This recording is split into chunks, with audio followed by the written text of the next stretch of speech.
Hello दोस्तों भाई अपना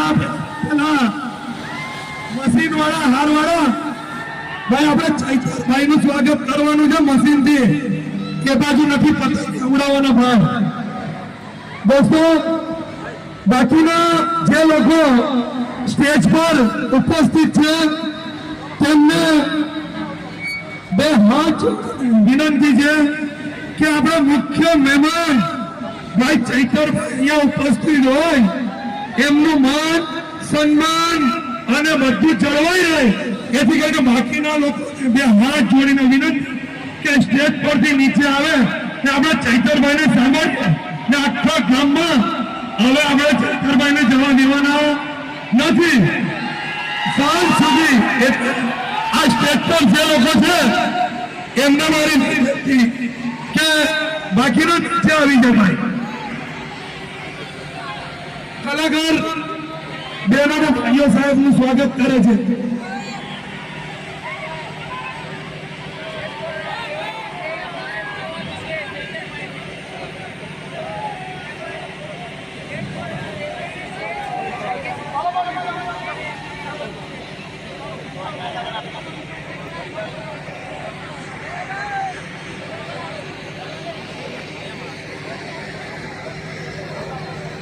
हेलो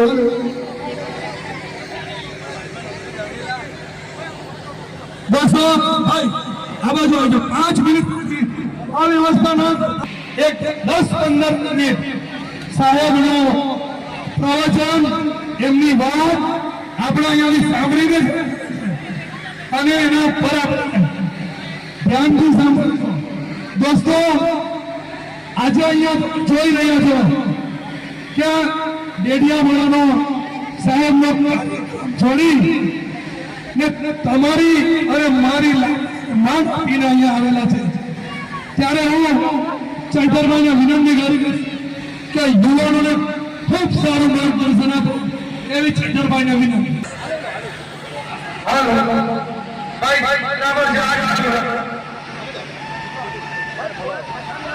ભાઈ એક મિનિટ ભાઈ આપણે અહીંયાથી મહેરબાની કરીને સ્ટેજ પરથી દૂર થઈ જાઓ ભાઈ. જન્મ જયંતિ અને આપણે ગયા વર્ષે જે નેત્રંગ ખાતે ભગવાન બિરસા મુંડાના પ્રતિમાનું અનાવરણ કર્યું હતું એની પહેલી વાર્ષિક તિથિના ભાગરૂપે આજે નેત્રંગ ખાતે પધારેલા આદિવાસી સમાજના તમામ પદાધિકારીઓ, વડીલો, આગેવાનો, યુવાનો, માતા બહેનો, બેન્ડ પાર્ટીના કલાકારો, પ્રેસ મીડિયાના મિત્રો અને કાયદો અને વ્યવસ્થા જળવાઈ રહે એ માટે સવારથી જ આપણી બધાની વ્યવસ્થામાં ઉભેલા તમામ પોલીસ અધિકારીઓને આજના મંચ પરથી જય આદિવાસી, જય જોહાર, જય ભીલ પ્રદેશ, જય જોહાર.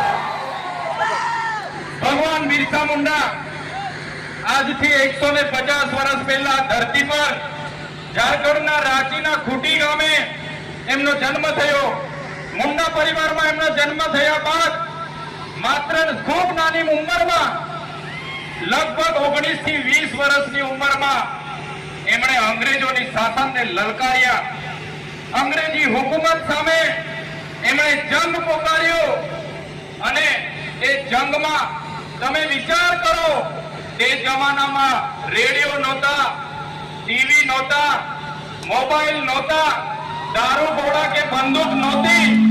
અંગ્રેજ શાસનને બિરસા મુંડાએ લલકાર્યું અને પાણી યાદ દવડાવી દીધું. એ આપણા બિરસા મુંડા ભગવાન હતા. આજે ભગવાન બિરસા મુંડાને ધરતી આબાનું બિરુદ મળ્યું છે. ધરતી આબા એટલે ધરતીના પિતા. આ બિરસા મુંડાએ સંગઠન કર્યું કે અંગ્રેજ હુકુમત દ્વારા આદિવાસી વિસ્તારોમાં જમીનો પચાવી પાડવામાં આવી, કર વસૂલ કરવામાં આવ્યા. એની સામે એમણે જાહેર એલાન કર્યું. એમણે લોકોને એક સૂત્ર આપ્યું કે રાણીનું રાજ જશે અને આપણું રાજ આવશે. તે વખતે ઇંગ્લેન્ડની રાણીનું રાજ આપણા દેશ પર હતું અને બિરસા મુંડાએ કીધું રાણીનું રાજ જશે, આપણું રાજ આવશે. અબુમા દેશમ અબુમા રાજ, આપણા દેશમાં આપણું રાજ એ સ્વાયત્ત રાજ લેવા માટે બિરસા મુંડાએ ઉલ ગુલામ જિંદાબાદના નારા સાથે યુદ્ધ છેડી દીધું. મિત્રો તમે વિચાર કરો, 19 વર્ષનો યુવાન દુનિયાની અડધી વસ્તી પર રાજ કરનારી અંગ્રેજી હુકુમત સામે લડ્યો. એની સામે હજારો તીર ધનુષધારી સૈનિકો ઉભા થયા. 1895માં એમને અંગ્રેજી હુકુમતે મિલિટરી બોલાવીને એરેસ્ટ કરવામાં આવ્યા. મિત્રો તે વખતે અંગ્રેજી હુકુમતે બિરસા મુંડાની માહિતી આપનારને 500 રૂપિયાનું ઇનામ જાહેર કર્યું. તે જમાનાના 500 રૂપિયા એટલે આજના 5 કરોડ રૂપિયા થાય. છતાં બિરસા મુંડા પાછી પાની નહીં કરી. એમને જેલ હવાલે કરવામાં આવ્યા. ને જેલ હવાલે કરવા દરમિયાન ત્યાંના જનરલ ડાયરે કીધું કે આ બિરસા મુંડાને એવી સખત સજા થવી જોઈએ, એને એવી સબક શીખાવો કે બિરસા મુંડાની હાલત જોઈને બીજા કોઈ આ વિસ્તારમાંથી અંગ્રેજી હુકુમત સામે માથું નહીં ઉચકે. ત્યારે બિરસા મુંડાને સાંકળોમાં, જંજીરોમાં લઈને કોર્ટ તરફ અંગ્રેજી હુકુમતના સૈનિકો જઈ રહ્યા હતા. ત્યારે એમને ખબર પડી કે વિસ્તારના લોકોને કે આજે બિરસા મુંડાને રોડ પરેડ કરાવીને કોર્ટમાં લઈ જવાના છે. ત્યારે તે જમાનામાં કોઈ પણ સંદેશા વ્યવહાર વગર હજારો લોકો રોડ પર ઉમટી પડ્યા અને જે અંગ્રેજોએ ધાર્યું હતું કે બિરસા મુંડાને આપણે આ રીતના સખત સજા કરીને દાખલો બેસાડીએ, તેની સામે હજારો લોકો ઉમટી પડ્યા. ત્યારે બિરસા મુંડાના ચહેરા પર સ્મિત હતો. એમને ખુશી હતી કે આજે હજારો લોકો અમારા સંકલ્પથી જાગેલા છે, અમે મરી પણ જઈશું પણ અમે જીવનો પરવાહ કરીશું નહીં. આદિવાસી માટે લડતા રહીએ. બિરસા મુંડા આજે અમર રહી ગયા છે. 2 વર્ષે જેલમાંથી છૂટ્યા. ફરી બિરસા મુંડા ઉલ ગુલામ જિંદાબાદના નારા સાથે એમણે લડત ચાલુ કરી. ત્યારે ત્યાંની હિલ ઘાટી પર એમણે આવી જાહેર સભા હતી. એ જાહેર સભામાં અંગ્રેજી હુકુમતે ચારો તરફથી ઘેરી લીધા, ગોળીબાર કર્યો અને ગોળીબારના અંતે 400 થી વધારે લોકો ઓન ધી સ્પોટ ત્યાં મરી ગયા. અને કેટલાક યોદ્ધાઓ ઘાયલ હતા, એમને પહાડોથી નીચે ફેંકી દેવામાં આવ્યા, કેટલાક લોકોને જીવિત દાટી દેવામાં આવ્યા, છતાં બિરસા મુંડા ડર્યા નહીં અને અંગ્રેજો સામે લડતા રહ્યા અને બિરસા મુંડાને પકડીને જેલમાં લઈ જવામાં આવ્યા. 3 માર્ચ 1900 ના રોજ બિરસા મુંડાની ધરપકડ કરવામાં આવી. 3 મહિના અંગ્રેજી શાસનની એવી જેલમાં એમને રાખવામાં આવ્યા કે ત્યાં કોઈને મળવા આવ્યું નહીં, કોઈને મળવાની અનુમતિ નહીં. અને 3 મહિના બાદ એટલે કે 9 જૂનના રોજ બિરસા મુંડાના મોતના સમાચાર આવ્યા. જ્યારે બિરસા મુંડાને શંકાસ્પદ રીતે મોત એમનું જાહેર કર્યું, ત્યારે બિરસા મુંડાની લડત હતી કે જમીનો આદિવાસીઓને બચાવવાની, જળ જંગલ જમીન પરના અધિકારો આબાદિત રાખવાના. એ બિરસા મુંડાને લીધે આજે પણ આપણે આપણી જમીનો મેળવી શક્યા છે અને બચાવી શક્યા છે. સાથીઓ આપણે સમાજમાંથી આવીએ છીએ જેનો ઇતિહાસ ગૌરવશાળી છે. એ બિરસા મુંડા ભગવાન હોય, ટાટિયા ભીલ હોય, ખાજ્યા નાયક હોય કે તિલકા માજી હોય, ગુરુ ગોવિંદ ગીરી હોય કે જલપાઈસિંહ મુંડા હોય, જેમણે આઝાદીની લડતમાં પોતાનું યોગદાન આપ્યું, પોતાની સુવિધાઓ છોડી અને દેશ માટે લડ્યા, આપણા સમાજ માટે લડ્યા. આજે આઝાદીમાં પણ તમે જોઈ લો, આઝાદીમાં પણ આપણો આટલો મોટો સમાજે ખૂબ મોટું યોગદાન આપ્યું છે. જ્યારે આ વિસ્તારમાં મોટા મોટા ડેમો બનવાના હતા ત્યારે આદિવાસીઓએ પોતાની જમીનો આપી છે. જ્યારે આ વિસ્તારમાં નેશનલ હાઈવે નીકળવાના હતા ત્યારે આદિવાસીઓએ જમીન આપી છે. આ વિસ્તારમાં ટ્રેનો નીકળવાની હતી, બુલેટ ટ્રેન, રેલવે નીકળવાના હતા, એમાં આપણા આદિવાસીઓએ જમીનો આપી, નહેરોમાં જમીનો આપી, હાઈ ટેન્શન લાઈનોમાં જમીનો આપી.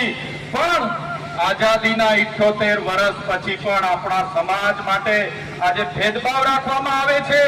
આજે પણ અમારો સમાજ શિક્ષકોની માંગણી માટે આંદોલન કરે છે, સારી શાળા માટે આંદોલન કરે છે, પીવાના પાણી માટે આંદોલન કરે છે, સિંચાઈના પાણી માટે આંદોલન કરે છે.